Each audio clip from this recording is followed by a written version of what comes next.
नहीं करने हैं। अच्छा, एक इंटरेस्टिंग बात आई है जो मैं आपको बताना चाहता हूं कि इलेक्शन कमीशन के अंदर से हमें मदद मिलनी शुरू हो गई। मैं साफ बोल देता हूं, इलेक्शन कमीशन के अंदर से, पहले नहीं हो रहा था, अब इलेक्शन कमीशन के अंदर से इंफॉर्मेशन आ रही है। ये रुकेगा नहीं,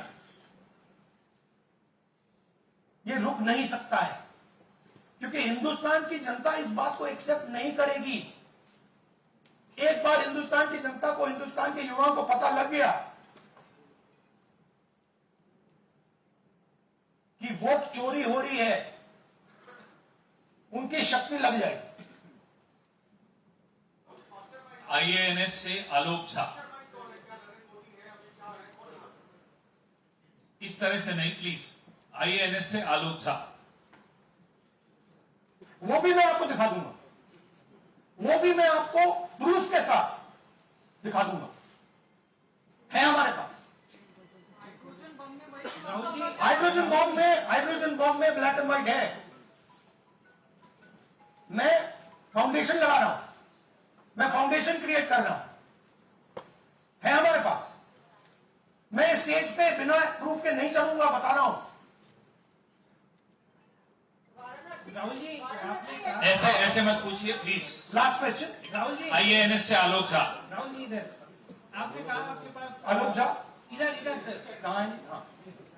आपने कहा सर कि आपके पास पुख्ता सबूत है, ब्लैक एंड व्हाइट सबूत है, तो क्या अगर ईसीआई अभी जवाब नहीं देती है तो कोर्ट का रुख करेंगे, ये ऑप्शन है आपके पास? देखिए, मैंने कहा कि मेरा काम as opposition leader normal situation में, मेरा काम ऑपोजिशन का रोल है, सरकार पे प्रेशर डालने का रोल है। मेरा काम हिंदुस्तान के लोकतंत्र को बचाने का नहीं है। मैं वो काम कर रहा हूं, इस स्टेज पे मैं वो काम कर रहा हूं। तो मेरी सोच है कि as a patriotic Indian, as somebody who loves India, who loves the constitution, it is my duty to put the truth in front of the people. अब अगर हिंदुस्तान के इंस्टीट्यूशंस कुछ करना चाहते हैं, वो करेंगे।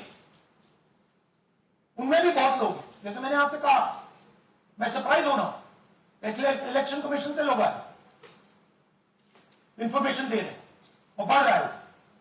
सर, क्या जब तक सीईसी ज्ञानेश कुमार अपने पद पर है, जैसा कि आप कह रहे हैं कि वो फ्री एंड फेयर इलेक्शन होने नहीं देंगे, तो तब तक इलेक्शन का मतलब क्या रह जाएगा? क्या आप इनको हटाए जाने की या इनको इस्तीफा देने की मांग करते हैं? तो आप इमेजिन कीजिए, और ये शॉकिंग बात ये है कि ये अभी शुरू नहीं हुआ, ये 10-15 साल से चल रहा है। ये सिस्टम है, ये स्ट्रक्चर है। हिंदुस्तान की जो डेमोक्रेसी है वो हाईजैक हो गई है। Democracy, brothers and sisters, democracy can only be saved by the people of India. Nobody else can save democracy. Rahul Gandhi can come here and say something. Rahul Gandhi can come here and say something and say this is the truth. But the people of India, who I believe in, who I love, can do it. The day the people of India realize that आपका जो लोकतंत्र है, आपका जो संविधान है, वो आपसे चोरी हो। खड़े हो जाइए राष्ट्रगान के लिए। ये इनकी डिटेल है। बैठ जाओ। सर फिर से, राहुल जी फिर से राष्ट्रगान के लिए अपने स्थान पर खड़े हो जाइए। राष्ट्रगान